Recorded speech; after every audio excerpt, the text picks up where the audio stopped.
Okay guys, I'm gonna let this dry overnight.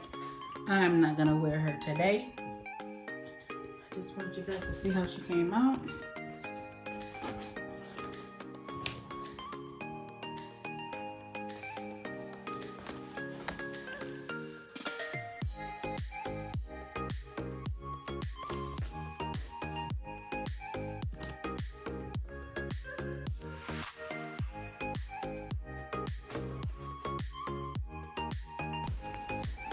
Hey guys, for time purposes, I co-washed the hair off camera and I'm letting it dry overnight. And so when you see me preparing the wig tomorrow, it'll be after this hair's dried overnight. What I'm doing right now is pinning down my mesh cap so that I can start sewing my closure on. Now I'm pinning my closure down, centering it on my mesh cap, and then I will be sewing it down.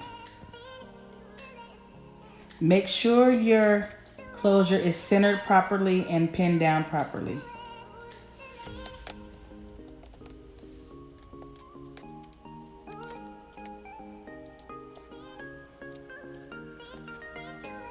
Okay, when I sew on my closure, I always sew one side down first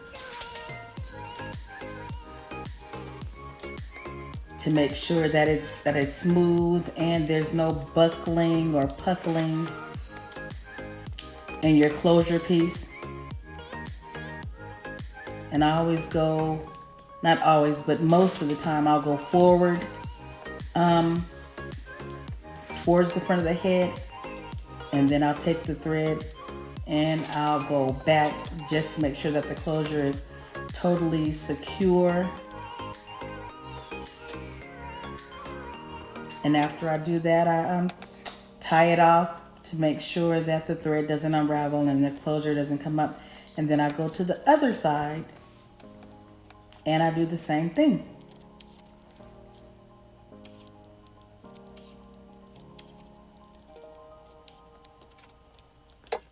Guys, I was struggling with sewing and threading the knots because I'm not used to nails. I wouldn't say I'm not used to nails. I just, when they get a certain length, I get them cut down because I can't feel my fingers. I can't even braid with this length nails. And everybody says, oh, your nails are short. However, if I can't feel my fingertips, it's like I'm thrown off. So throughout this video, you'll see me struggling with the thread and struggling trying to make a knot to close off what I'm sewing. So bear with me, you guys.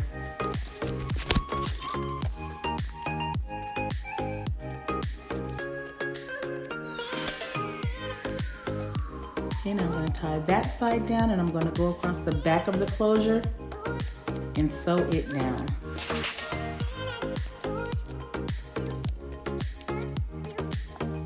And this is the part that you want to be real, I wouldn't say tight, but stretched, but not stretched so much that you're ripping your closure, because you want your closure to be as smooth as possible.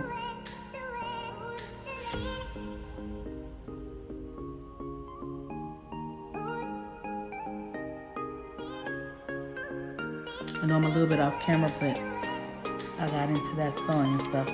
Okay, now what I'm doing is I'm just starting the bottom tracks, and that's just basically self-explanatory. And when I do the first track, I don't go all the way around to the front. I do a few tracks going across in the back because I don't like to have my wigs like at the bottom transparent where you can see through it. I mean, that's like a peeve of mine. I've seen a lot of people with wigs or weaves and you can see straight through the bottom of their weave. I hate it. It drives me crazy.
Okay guys, I'm halfway done with the head, and what I'm gonna do is I'm gonna do the rest off camera, and I'll come back when I'm almost up by the closure.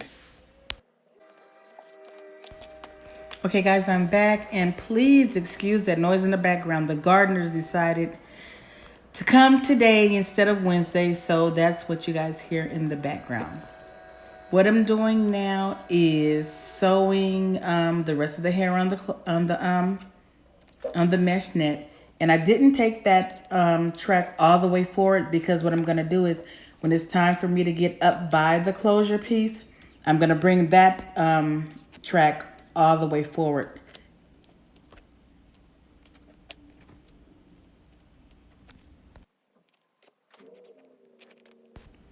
I know right there it looks like, hey, she doesn't have enough hair right there, but trust and believe, it will be fine. I spread out my tracks because I don't like super full bundles. I don't like super full wigs. But by the time I add the other two tracks by the closure piece, it'll be fine. And then when I let the closure piece down, that will totally be covered. So I have enough hair, you guys. It just seems like I don't, because I spread it out. I just don't like super thick wigs.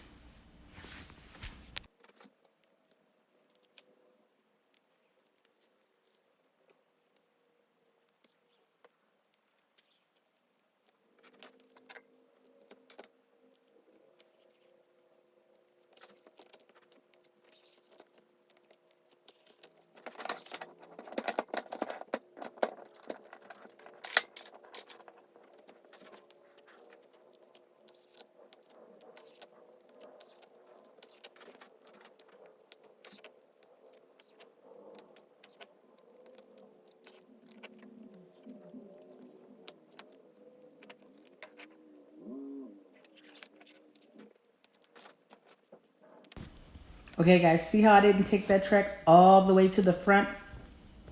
Because like I said, on the other side, I'm going to, for the last track, I'm going to bring that track all the way up to the front where the closure is and bring it all the way around.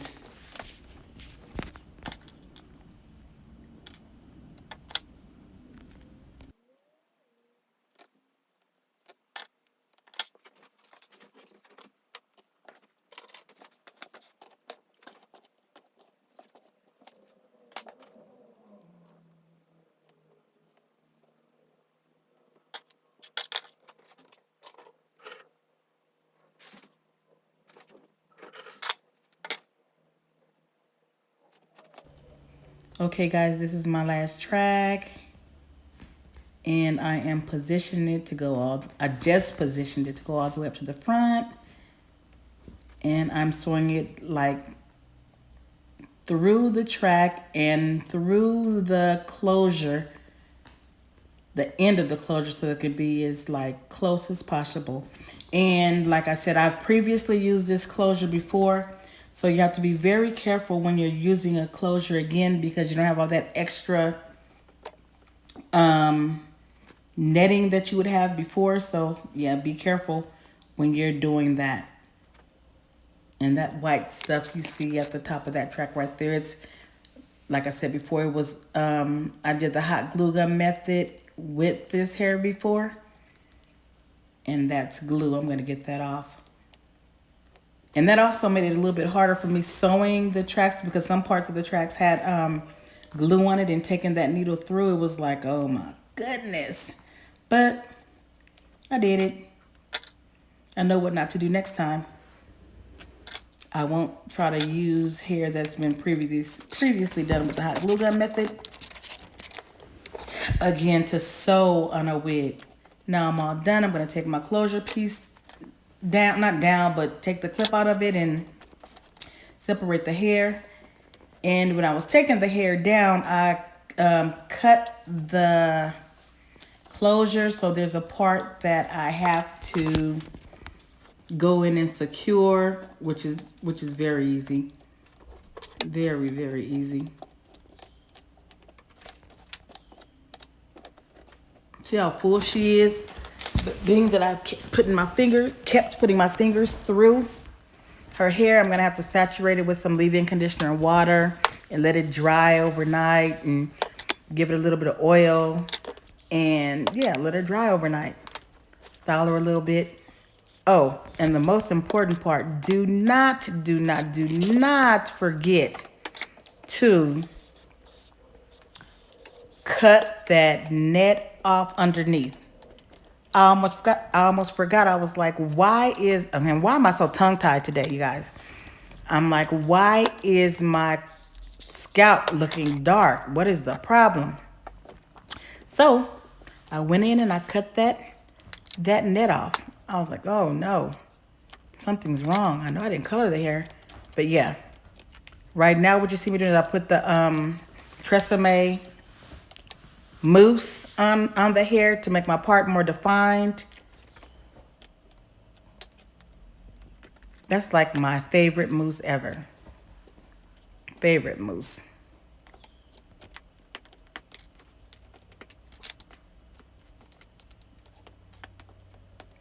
See, now is when I realized I didn't cut that net off. So now I'm cutting that net off, and that makes a huge difference. And when you're cutting that net off, please be careful not to cut what you've sewn down, because man, it's hard trying to get that stuff sewn back up.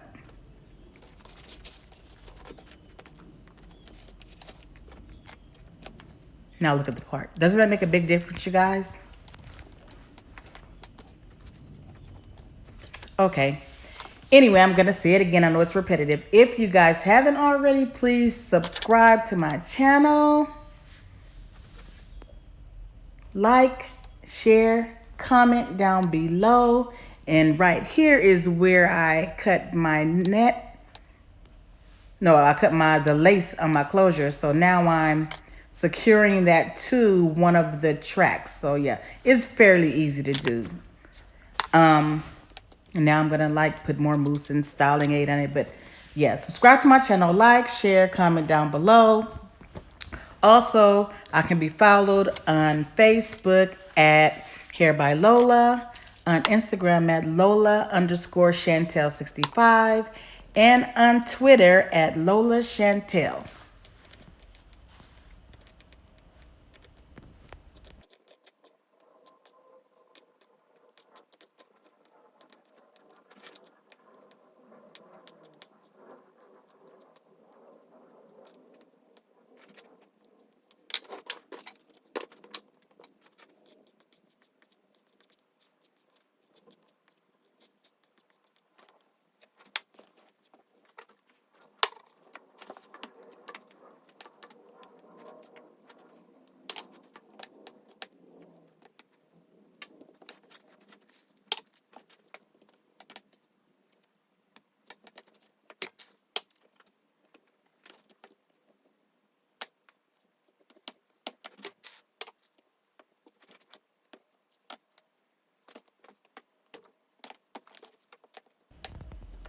Okay, make sure you put the proper product on the hair, saturate it, give it some oil, and just remember that as long as the hair is still kind of damp, it's not going to be as full as it will the next day. So I'm playing with it and playing with it and playing with it. And I'll probably wet it a little bit more. But although it looks like it's not like curly enough, once it's dry, it'll be real curly. I have to go over there and get my Eco Styling Gel so I can do these baby hairs. And sometimes, I have a challenge with these baby hairs. And most of the time after I do them, when it's dry and I actually put the wig on, I don't even leave the baby hairs out. I comb them out and brush them back a little bit, but it still makes the hairline look a little more natural when you comb them out and they're not so stiff.